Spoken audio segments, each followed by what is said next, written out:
الحمدللہ رب العالمین والعاقبۃ للمتقین والصلاة والسلام علی سید الانبیاء والمرسلین اما بعد فاعوذ باللہ من الشیطان الرجیم بسم اللہ الرحمن الرحیم ان اللہ وملائکتہ یصلون علی النبی یا ایھا الذین آمنوا صلوا علیہ وسلموا تسلیما الصلاۃ والسلام علیک یا سیدی یا رسول اللہ وعلی آلک واصحابک یا سیدی یا حبیب اللہ الصلاۃ والسلام علیک یا سیدی یا نبی اللہ وعلی آلک واصحابک یا سیدی یا نور اللہ۔ انتہائی قابل قدر واجب الاحترام جمیع حاضرین محفل ذکر حبیب صلی اللہ علیہ وسلم، اللہ کریم کی بارگاہ میں دعا ہے کہ خالق کائنات مالک کائنات میزبان محفل محمد اعظم صاحب کا اپنے اس گھر میں محفل پاک کا سجانا، ہم سب کا یہاں پہ آنا، اللہ کریم سب کو اپنی پاک اور بلند بارگاہ میں درجہ قبولی عطا فرمائے، اور محترم اعظم صاحب کو ہم سب کو اللہ کریم اجر کثیر عطا فرمائے۔ رب کائنات نے قرآن کریم میں جہاں پہ نماز کا حکم ارشاد فرمایا اور زکوٰۃ کا، تو ارشاد فرمایا وَأَقِیمُوا الصَّلَاةَ وَآتُوا الزَّکَاةَ وَارْکَعُوا مَعَ الرَّاکعِینَ، فرمایا اور نماز قائم کرو اور زکوٰۃ ادا کرو اور رکوع کرنے والوں کے ساتھ رکوع کیا کرو۔ جب باری آئی رمضان المبارک کے روزوں کی تو ارشاد فرمایا یا ایھا الذین آمنوا کتب علیکم الصیام کما کتب علی الذین من قبلکم لعلکم تتقون، فرمایا ایمان والو تم پر روزے فرض کیے گئے جیسا کہ تم سے پہلے لوگوں پر فرض کیے گئے تھے، مقصد کیا ہے تاکہ تم پرہیزگار بن جاؤ۔ سچے بیت اللہ کی جب باری آئی فرمایا وَلِلَّهِ عَلَى النَّاسِ حِجُّ الْبَيْتِ مَنِ اسْتَطَاعَ إِلَيْهِ سَبِيلًا، فرمایا اور اللہ کے لیے لوگوں پر اس گھر کا حج فرض ہے جو اس تک چل سکے۔ لیکن جب اپنے حبیب صلی اللہ علیہ وسلم پر درود کی باری آئی تو فرمایا ان اللہ وملائکتہ یصلون علی النبی یا ایھا الذین آمنوا صلوا علیہ وسلموا تسلیما، فرمایا بے شک اللہ اور اس کے فرشتے آپ صلی اللہ علیہ وسلم پر درود بھیجتے ہیں، اے ایمان والو تم بھی آپ صلی اللہ علیہ وسلم پر خوب درود و سلام بھیجا کرو۔ سبحان اللہ۔ جتنی بھی عبادات ہیں، نماز، روزے، زکوٰۃ، حج بیت اللہ، ان کی تعداد بھی مقرر اور وقت بھی مقرر ہے۔ نماز دن میں 5 مرتبہ فرض کر دی گئی، رمضان کے روزے سال میں 1 مرتبہ فرض کر دیے گئے، اور زکوٰۃ صاحب نصاب پر سال میں 1 مرتبہ، حج بیت اللہ صاحب استطاعت پر زندگی میں 1 مرتبہ۔ لیکن جب اپنے محبوب پہ درود کی باری آئی نہ کوئی وقت مقرر کیا نہ کوئی تعداد مقرر کی، فرمایا جس وقت تمہارا جی چاہے میرے محبوب پہ درود پڑھ، چاہے دن کو پڑھ، چاہے رات کو پڑھ، چاہے نماز سے پہلے پڑھ، چاہے نماز کے بعد پڑھ، چاہے اذان سے پہلے پڑھ، چاہے اذان کے بعد پڑھ، چاہے دعا سے پہلے پڑھ، چاہے دعا کے بعد پڑھ، جتنا درود تو میرے محبوب پہ پڑھتا چلا جائے گا اتنا اللہ کے بھی قریب ہوتا چلا جائے گا، اس کے محبوب کے بھی قریب ہوتا چلا جائے گا۔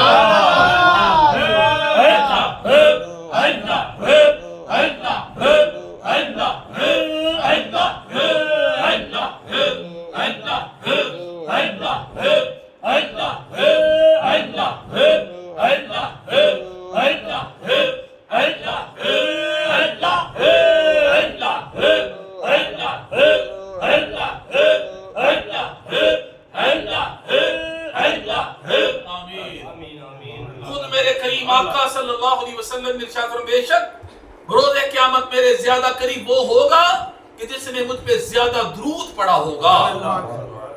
محبوب نو راضی کریا کر، ستے ہوئے لیک جگایا کر، دن رات مدینے والے تے ہر آنکھ درود پہنچایا کر، دل نور و نور درود کرے، ہر مشکل دور درود کرے، تیرا بھی بلند زمانے تے اس نال ستارہ ہوئے گا، محبوب نو راضی کریا کر، ستے ہوئے لیک جگایا کر، دن رات مدینے والے تے ہر آنکھ درود پہنچایا کر۔ اور درود اللہ تبارک و تعالیٰ نے قرآن کریم میں جہاں ارشاد فرمایا نا فَاذْكُرُونِي أَذْكُرْكُمْ، فرمایا تو میرا ذکر کر میں تیرا ذکر کروں گا، فرمایا تو میرا ذکر کر میں تیرا چرچا کروں گا، لیکن وہاں پہ مطلق فرما دیا کہ تو میرا ذکر کر میں تیرا ذکر کروں گا، کوئی تعداد نہیں بتائی کہ تو ایک مرتبہ میں میرا ذکر کرے گا میں تیرا 10 بار کروں گا، لیکن جب آئی نا اپنے محبوب پہ درود کی باری، کریم آقا نے ارشاد فرمایا جو بندہ ایک مرتبہ میری ذات پہ درود پڑھے گا اللہ اس پہ 10 رحمتیں نازل فرمائے گا، اس کے 10 گناہ مٹا دیے جائیں گے، اس کے 10 درجات بلند کر دیے جائیں گے۔ ایک حدیث مبارکہ میں کریم آقا صلی اللہ علیہ وسلم نے ارشاد فرمایا جو ایک مرتبہ میری ذات پہ درود پڑھتا ہے اللہ تعالیٰ اور اس کے فرشتے اس پر 70 رحمتیں بھیجتے ہیں۔ ہو دیاں ضرباں لائی جا، ہو دیاں ضرباں لائی جا تے جی میں من دے یار منائی جا، اے ویلا مڑ مڑ کہندا ہے اے وینا وقت گوائی جا، کھڑ پینج پھول مراداں دے او دے نام دی پسم سجائی جا، اے کم نیازی چنگائے سونے تے درود پہنچائی جا، اے کم نیازی چنگائے سونے تے درود پہنچائی جا۔ میرے کریم آقا صلی اللہ تعالیٰ علیہ وسلم اما جی عائشہ صدیقہ رضی اللہ تعالیٰ عنہ روایت کرتی ہیں کہ میں سحری کے وقت کچھ سی رہی تھی، چراغ میرا بجھ گیا، اندھیرا ہو گیا، میرے ہاتھ سے میری سوئی گر گئی، آپ فرماتی میں سوئی تلاش کرنے لگی اندھیرے میں، اچانک نبیوں کے سلطان صلی اللہ علیہ وسلم میرے گھر میں میرے حجرے میں جلوہ فرما ہو گئے، آپ کی چہرہ انور کی تابانی سے مجھے میری گمی سوئی مل گئی۔ میں نے عرض کی یا رسول اللہ صلی اللہ علیہ وسلم اللہ تبارک و تعالیٰ نے آپ کا چہرہ کتنا روشن و منور بنایا ہے، فرمایا عائشہ بخیل ہے وہ کہ جو بروز قیامت میرے جمال جہارہ کو نہ دیکھ سکے گا، خرابی ہے اس کے لیے جو بروز قیامت میرے جمال جہارہ کو نہ دیکھ سکے گا۔ یا رسول اللہ وہ کون ہے؟ فرمایا وہ بخیل ہے۔ عرض کی یا رسول اللہ بخیل کون ہے؟ فرمایا جس کے سامنے میرا نام لیا جائے، جس نے میرا نام سنا اور مجھ پر درود نہ پڑھا۔ اتنا روشن چہرہ مبارک تھا ہمارے کریم آقا صلی اللہ علیہ وسلم کا۔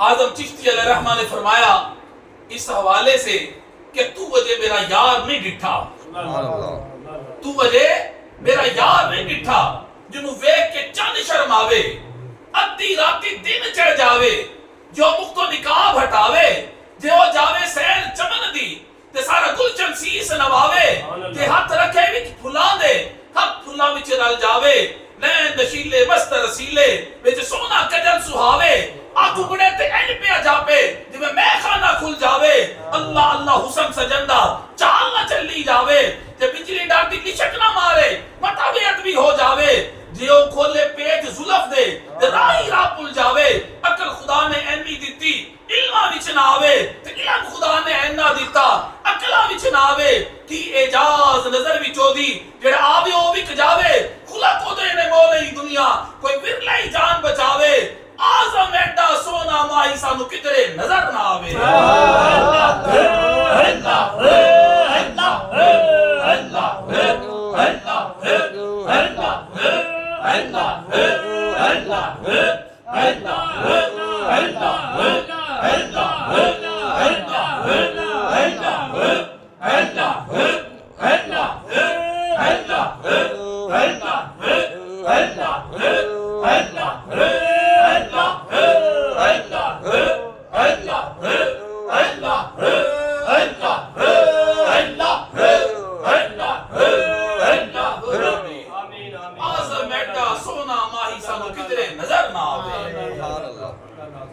میرے کریم آقا صلی اللہ علیہ وسلم نے منبر کی پہلی سیڑھی پہ قدم رکھا، فرمایا آمین، دوسری سیڑھی پہ قدم رکھا، فرمایا آمین، تیسری سیڑھی پہ قدم رکھا، فرمایا آمین۔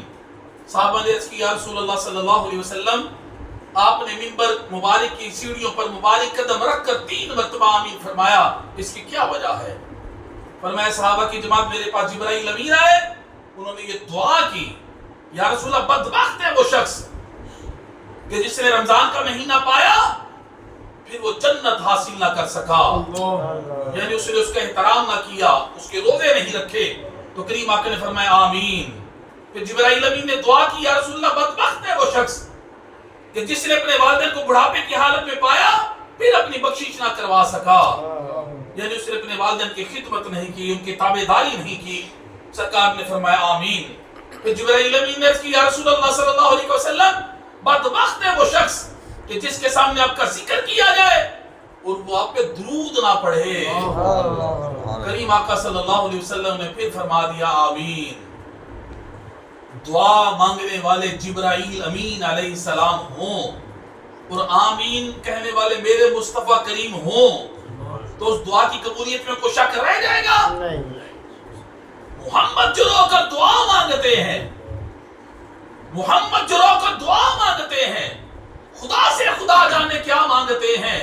کبھی بیٹھ کر التجا کر رہے ہیں، کبھی ہاتھ اونچے اٹھا مانگتے ہیں الہی تو رحم کر دے امت پہ میری، وہ اس کے سوا کیا مانگتے ہیں. اور اجابت نے جھک کر گلے سے لگایا بڑی ناز سے جب دعائے محمد اجابت کا صحرا عنایت کا جوڑا دلہن بن کے نکلی دعائے محمد صلی اللہ علیہ وسلم. کنجر ان کا لگیاں ہویاں نے سونے دے سونے نام دیا. کنجر ان کا لگیاں ہویاں نے سونے دے سونے نام دیا.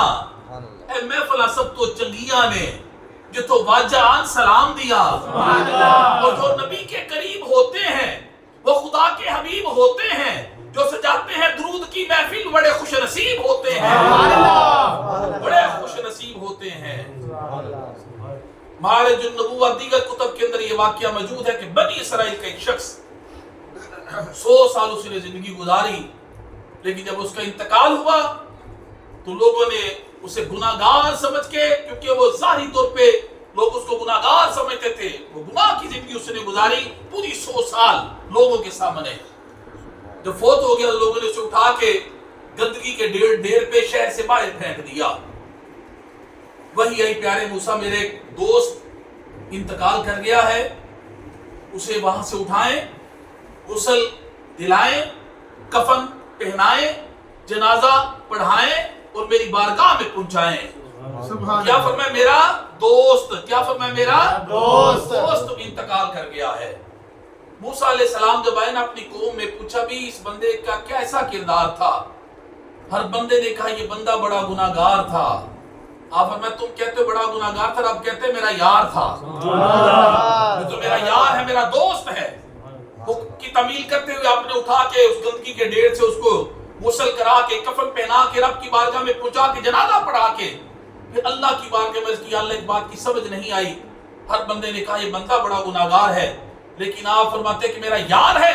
اس کی کیا وجہ؟ فرمایا ایک دن اس نے تورات کھولی، یہ واقعی بڑا گناہگار تھا، لیکن ایک دن اس نے تورات کھولی، تورات کھول کے اس نے پڑھنا شروع کیا. ایک مقام پہ میرے محبوب کا نام آ گیا. اس نے میرے محبوب کے نام کو چوم کر میرے محبوب کے ذات پہ درود پڑھ دیا. میں نے اس کے 100 سال کے گناہ معاف کر کے اسے اپنا یار بنا لیا ہے. میں نے اسے اپنا یار بنا لیا ہے.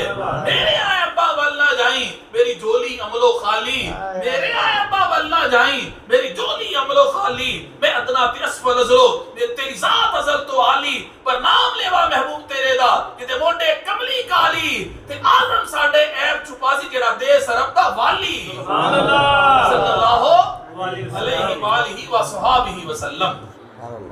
ایک بڑی مشہور کتاب ہے دلائل الخیرات درود شریف کے حوالے سے. اس کے جو مصنف ہیں ان کا نام ہے محمد بن سلیمان جزولی شاذلی رحمۃ اللہ تعالی علیہ. آپ فرماتے ہیں یہ کتاب میں نے کیوں لکھی؟ فرماتے ایک جگہ پہ میں گیا، وہاں پہ نماز کا وقت ہو گیا، میں نے وضو کا ارادہ کرنا چاہا. میں نے دیکھا کنواں تو ہے لیکن پانی نکالنے کا انتظام کوئی نہیں. پانی ہے اس کے اندر لیکن ڈول کوئی نہیں، رسی کوئی نہیں. آپ فرماتے میں پریشان وہاں پہ کھڑا ہو گیا. ایک مکان کی چھت سے ایک چھوٹی سی بچی نے جان کے دیکھا، کہنے لگی کہ آپ کیوں پریشان ہیں؟ میں نے کہا بیٹا اس طرح میں نے وضو کرنا لیکن پانی نکالنے کے لیے سامان کوئی نہیں، نماز پڑھنی ہے. وہ کہنے لگی آپ کا نام کیا ہے؟ آپ فرماتے میں نے اس سے کہا میرا نام محمد بن سلیمان جزولی شاذلی ہے. وہ کہنے لگی وہ سلیمان کے جن کی مداح و ثنا کے ڈنکے پوری دنیا میں بج رہے ہیں لیکن پانی نہیں نکال سکتے کنویں کے اندر سے. جب اتنی بات کہی تو بچی آئی، آ کے اس نے اپنا لعاب اپنا تھوک کنویں میں ڈالا، کنویں کا پانی اوپر آ گیا۔ آپ نے وضو کیا، نماز پڑھ لی، اس بچی کے گھر چلے گئے، فرمایا میں تجھے قسم دے کے پوچھتا ہوں کہ بیٹا بتا تیرے اندر یہ کمال کیسے آ گیا؟ بچی کا جواب سنے بچی وہ کہنے لگی جناب یہ کمال صرف درود مصطفیٰ کی برکت سے میرے اندر آیا ہے، تو میں کریمہ کا ذات پہ درود و سلام بھیجتی رہتی ہوں، اس کی کمال یہ سارا وہ درود کی برکت سے اللہ نے مجھے عطا فرما دیا ہے۔ آپ نے فرمایا پھر میں نے نیت کی کہ میں انشاءاللہ درود شریف پہ کتاب لکھوں گا، پھر آپ نے دلائل الخیرات کتاب درود شریف کے حوالے سے لکھ دی۔ ایک صحابی رسول روایت کرتے ہیں جن کا نام ہے سہل بن سعد رضی اللہ تعالیٰ عنہ، کے شخص کریم آقا کی بارگاہ میں آیا، یہ نسخہ اپنے پلے باندھ لیں اور اس پہ عمل کرنا شروع کر دیں سب اس شخص نے آ کے اپنی غربت اور تنگی کی شکایت کریم آقا کی بارگاہ میں کی، یا رسول اللہ حالات بڑے تنگ ہیں، تنگی بڑی ہے۔ آقا علیہ السلام نے فرمایا جب تو اپنے گھر داخل ہوا کر تو گھر والوں کو سلام کہا کر، السلام علیکم ورحمۃ اللہ وبرکاتہ، چاہے گھر میں کوئی ہو یا نہ ہو سلام کر۔ اس کے بعد میری ذات پہ سلام پڑھ، السلام علیکم ایھا النبی ورحمۃ اللہ وبرکاتہ، پھر اس کے بعد ایک مرتبہ سورۃ الاخلاص یعنی قل ھو اللہ پڑھ۔ وہ صحابی رسول کہتے ہیں میں جب سرکار سے یہ نسخہ لے کے نا تنگی سے نکلنے کا جب میں گھر گیا تو میں نے اس پہ عمل کرنا شروع کر دیا، جیسے گھر کے اندر قدم رکھتے دائیں قدم اندر رکھتے ساتھ ہی کہتے السلام علیکم ورحمۃ اللہ وبرکاتہ، ساتھ ہی السلام علیکم ایھا النبی ورحمۃ اللہ وبرکاتہ، ساتھ ہی قل ھو اللہ شریف پڑھ لیتے۔ فرماتے کہ چند دن ابھی میں نے اس نسخے پہ عمل کیا، وظیفے پہ عمل کیا، اللہ نے ایسا کرم کر دیا کہ میرے پاس اتنا مال و دولت آ گیا کہ اپنے ہمسائے اور رشتہ داروں کو بھی میں تقسیم کرنے لگ پڑا۔ اتنا مال اتنی دولت اللہ نے مجھے عطا کر دی کہ اپنے ہمسائے اور رشتہ داروں کو بھی میں تقسیم کرنا شروع ہو گیا۔ پھر میں کیوں نہ کہوں یا شہنشاہ مدینہ الصلاۃ والسلام زینت عرش معلا، الصلاۃ والسلام ذرہ ذرہ پتا پتا ڈالی ڈالی اور پھول پڑھ رہے ہیں، دیکھو واللہ الصلاۃ والسلام شاہ جمالو شاہ کمالو شاہ معینو شیر شاہ جمالو شاہ کمالو شاہ معینو شیر شاہ، ہر ولی کا ہے وظیفہ الصلاۃ والسلام، اور غوث اعظم فیض عالم جو میں سارے اولیاء، غوث اعظم فیض عالم جو میں سارے اولیاء، جب پڑھے مہر علی شاہ الصلاۃ والسلام، جاتے تھے جب گھر علی کے ملنے بیٹی سے حضور اٹھ کے کہتی تھی یہ زہرا الصلاۃ والسلام، اور عشق رسول اللہ میں ڈوب کر میں نے سنا وقت طواف پڑھ رہا تھا خود بھی کعبہ الصلاۃ والسلام، اور میں وہ سنی ہوں جمیل قادری مرنے کے بعد میرا لاشا بھی کہے گا الصلاۃ والسلام علیک یا سیدی یا رسول اللہ وعلی آلک وصحابک یا سیدی یا حبیب اللہ۔ جو میں نے کہا اللہ کریم ہم سب کو اس پہ عمل کرنے کی توفیق عطا فرمائے، اور کثرت سے آقا علیہ السلام کی بارگاہ میں درود و سلام کے نذرانے ہر روز پیش کرنے کی توفیق عطا فرمائے۔ کم از کم 313 بار درود شریف روز پڑھا کریں، کم از کم 313 بار روز پڑھا کریں، بلکہ میرے حضور کی بلالہ میرے پیر و مرشد فرمایا کرتے تھے کہ 313 بار درود پڑھ کے پانی سامنے رکھ لیں، اس پہ پڑھ کے پھونک مار کے خود بھی پیئے گھر والوں کو بھی پلائیں، انشاءاللہ ساری بیماریاں اللہ دور کر دے گا۔ اگر اللہ توفیق عطا فرمائے تو 1000 بار پڑھا کرے روز درود۔ میرے کریم آقا نے فرمایا جو 1000 بار میری ذات پہ درود پڑھے گا اس وقت تک دنیا سے نہیں جائے گا جب تک جنت میں اپنا مقام نہیں دیکھ لے گا، جب تک جنت میں اپنا ٹھکانہ نہ دیکھ لے گا وہ۔ اللہ کریم ہم ان سب باتوں پہ عمل کرنے کی توفیق عطا فرمائے۔ وما علینا الا البلاغ المبین۔